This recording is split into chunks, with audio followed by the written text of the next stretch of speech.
નમસ્કાર વિદ્યાર્થી મિત્રો, આલ્ફા વિદ્યા સંકુલ વતી આપનું હાર્દિક સ્વાગત કરું છું। વિદ્યાર્થી મિત્રો, જોઈએ આપણે આગળનો પ્રશ્ન કંઈક આવી રીતે આપણને પૂછેલો છે કે તફાવત આપો છોકરામાં થતા ફેરફાર અને છોકરીની અંદર થતા ફેરફાર ક્યારે, તો કે તરુણાવસ્થા તરફ। તરુણાવસ્થાની અંદર જ્યારે છોકરા અને છોકરીમાં અલગ અલગ પ્રકારના ફેરફારો થાય છે એનો આપણને તફાવત પૂછેલો છે।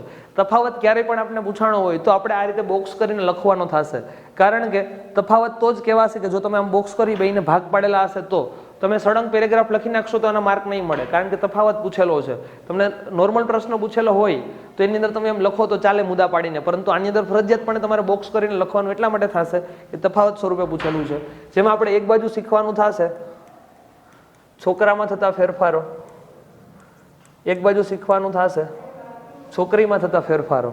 ઓકે, હવે જ્યારે આપણે બાલ્યાવસ્થામાં હોઈએ એટલે કે બાળક અવસ્થામાં હોઈએ, બાળકમાંથી જેમ જેમ આપણે કિશોરાવસ્થા એટલે કે તરુણાવસ્થા તરફ આગળ વધીએ છીએ, આ સમય દરમિયાન નર અને માદા એટલે કે છોકરો અને છોકરીની અંદર અલગ અલગ પ્રકારના ફેરફારો થતા હોય। આ જે ફેરફારો થાય છે એ કેવી રીતે થાય છે એની આપણે ચર્ચા કરવાની છે।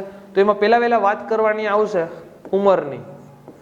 છોકરાની અંદર આ ઉંમર જે છે એ કેટલી હોય, ક્યારથી આ ફેરફાર થવાની શરૂઆત થાય, તો કે 14 થી 16 વર્ષનો જ્યારે કોઈ છોકરો થાય ત્યારે એની અંદર આ ફેરફાર થવાની શરૂઆત થાય। એની સરખામણીમાં છોકરીની અંદર આ જે ઉંમર છે એ કેટલી હોય, તો કે છોકરીની અંદર 12 થી 13 વર્ષે આ બધા ફેરફારો થવાની શરૂઆત થતી હોય। પહેલા આપણે ઉંમર લખ્યું, ત્યારબાદ હવે આપણે આની અંદર લખવાનું થશે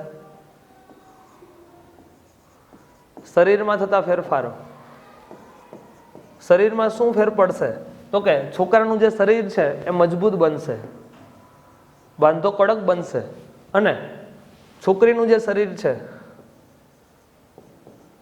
એ મુલાયમ બનશે। છોકરાનું શરીર કેવું બનશે, તો કે મજબૂત, અને છોકરીનું શરીર જે છે એ કેવું બનશે, મુલાયમ। છોકરાનો જે અવાજ છે એ કેવો થશે, તો કે જાડો અને ઘોઘરો। એની સરખામણીમાં છોકરીનો જે અવાજ છે એ કેવો જોવા મળશે, તો કે તીણો। છોકરાનો અવાજ કેવો, તો કે જાડો ને ઘોઘરો, જ્યારે એની સરખામણીમાં છોકરીનો અવાજ કેવો જોવા મળશે, તીણો, કર્ણસ્પર્શી અવાજ, કાનને સાંભળવાની મજા આવે એવો અવાજ કોનો થશે, છોકરીનો। જ્યારે કંટાળાજનક અવાજ કેનો થવા માંડે, છોકરાનો, જાડો ને ઘોઘરો અવાજ થઈ જાય। એના પછી બંનેના ચહેરા પર શું જોવા મળશે, ખીલ।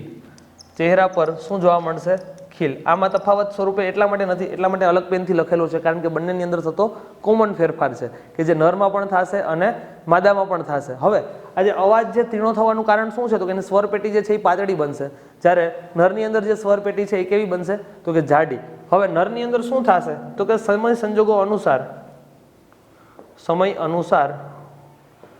શિશ્ન જે છે એ ટટ્ટાર અવસ્થામાં આવશે।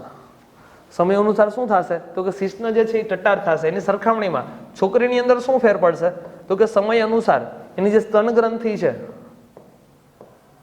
આ સ્તન ગ્રંથિનો નિપલનો ભાગ એટલે કે એનો આગળનો ભાગ, જો સમજો કે આ સ્તન ગ્રંથિ, તો સ્તન ગ્રંથિનો આગળનો જે નિપલનો ભાગ છે એ સમય અનુસાર ટટ્ટાર બનશે છોકરાની અંદર, તો કે શિશ્ન જે છે એ ટટ્ટાર બનશે। હવે છોકરાની અંદર શું થાય, તો કે આ ઉંમરે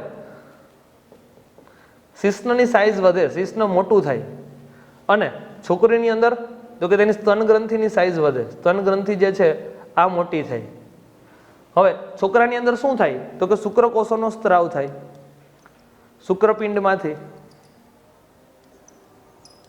કોનો સ્ત્રાવ થાય, તો કે શુક્રકોષોનો। એની સરખામણીમાં માદાની અંદર દર 28 દિવસે અંડપિંડમાંથી અંડકોષો જે છે, અંડપુટિકા છે આ છૂટી પડશે, અને 28 દિવસે માસિક સ્ત્રાવ થવાની શરૂઆત થશે।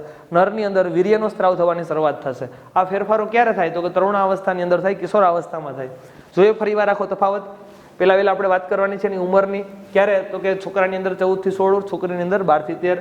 શરીર મજબૂત બને, ઓમાં શરીર મુલાયમ બને, અવાજ ઘેરો ને જાડો ઘોઘરો બને, જ્યારે છોકરીનો અવાજ તીણો બને, ચહેરા પર ખીલ જોવા મળશે। સમય અનુસાર શિશ્ન શું થાય, તો કે ટટ્ટાર થાય, ઉત્થાન થાય, જ્યારે છોકરીની અંદર તો કે સ્તન ગ્રંથિની આગળનો નિપલનો ભાગ જે છે આ ટટ્ટાર બને, જાતીય અંગો જે હોય એનો રંગ ઘેરો થતો હોય। પછી શુક્રકોષો છે, શુક્રપિંડની અંદર રહેલા શુક્રકોષો આ સમય અનુસાર શરીરની બહાર ત્યાગ થતો હોય, વીર્યનો ત્યાગ થતો હોય। છોકરીમાં શું થશે, તો કે અંડકોષ જેની અંદરથી અંડપુટિકા દર 28 દિવસે ત્યાગ થવાની શરૂઆત થશે, અને ધીરે ધીરે જેમ જેમ જાતીય અંતઃસ્ત્રાવો છે આનો પણ સ્ત્રાવ થવાની શરૂઆત થશે. આ બધું ક્યારે? તો કે અમુક એટલી ઉંમર પછી, જ્યારે છોકરો બાલ્યાવસ્થામાંથી કિશોરાવસ્થા તરુણાવસ્થામાં આવે ત્યારે આ બધા ફેરફારો થતા હોય. તફાવત અતિ અગત્યનો છે. 2 માર્ક અને 3 માર્ક બંનેમાં પૂછાવાના ઘણા બધા ચાન્સીસ છે. Thank you so much.